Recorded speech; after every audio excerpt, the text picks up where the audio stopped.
Episode 6, take 1. Most freelancers don't fail because they aren't talented. They fail because no one understands what problem they actually solve. My name is Nolan Matthews. I'm a photographer, director, and pilot based in Utah. After nearly a decade in the corporate world, I walked away to build a life around travel, adventure, and storytelling. This channel is all about the work, the process, and the stories behind it all. In the last episode, I said every freelancer needs 3 things. Well, today we're starting with the most important one, a problem to solve, and how to actually communicate it to someone else. When someone asks what you do, they're not really asking about your job title.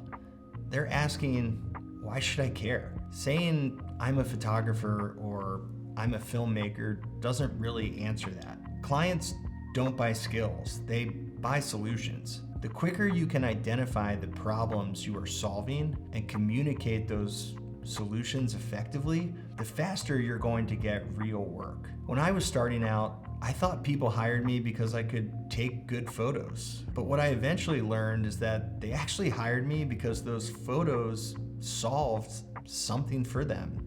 A good problem has 3 parts. Someone who has it, it costs them time, money, or opportunity, and they care enough to pay to fix it. For me, in the early days, the problem I was solving was just as simple as finding people who needed photos or videos to help tell their story, whatever that meant. But as I've evolved and my clients have grown bigger, I started to adjust the problem I was solving to not just be about the creative, but to be about solving bigger problems. So the problem I am trying to solve now is brands that need content that actually performs and delivers return on investment. We're going to talk more about this concept later on, but the point is I am still positioning myself as someone who can solve problems, even though my occupation is being a photographer and director.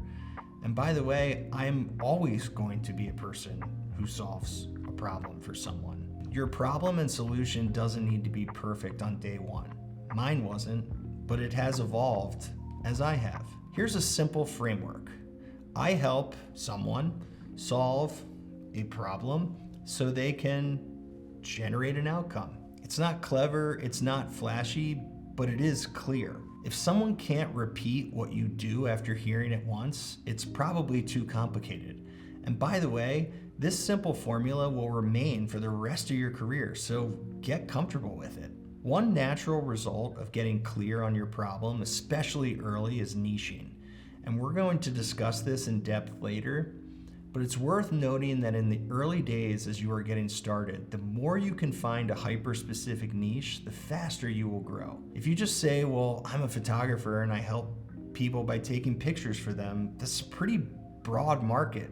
And you're then putting yourself in direct competition with a ton of other photographers who have a huge head start on you. If you instead position yourself as the go-to person for a specific niche, not only will you likely get more success early, but you will also then be able to scale and expand your offering once you have an established track record. In my own early days, I had positioned myself uniquely as one of the few people in my market who was comfortable shooting in outdoor environments at all times of the day, and furthermore, one who was competent and licensed at flying drones. This set me apart early and got me many of my early jobs. This wasn't some master plan, it just came from me paying attention to what I already loved doing. Being outside, traveling, flying drones, and I just leaned into it. Your work gets better when the problem and your solution gets clearer.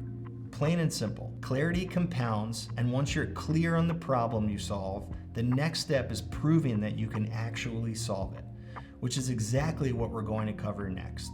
So in the next episode, we're going to talk about how to prove you can solve it with a portfolio that doesn't require perfection.